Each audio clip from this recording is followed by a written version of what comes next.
welcome back to Sunday Live channel. Thank you so much guys for tuning in.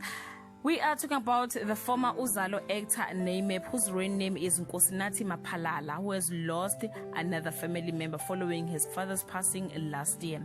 He posted a heartfelt message on his Instagram page that reads as follows: Mkhulu, you were right. You told me that people can lie and try to create things about you for their own selfish reasons, but the truth shall remain, and that I shall never be affected by them, as I know the truth, and the truth shall remain and be evident no matter what.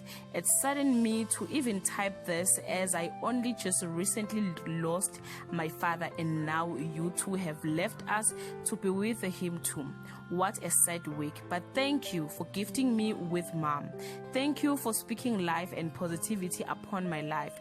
You have lived and you have inspired me.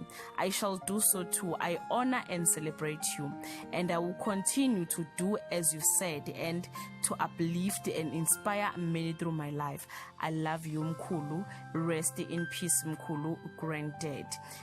Guys, fans flooded his comment section with condolences messages. Death be not proud. May his soul rest in peace.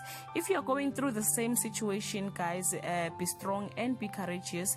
God is in control. Thank you so much for watching this video. See you on my next upload. Bye.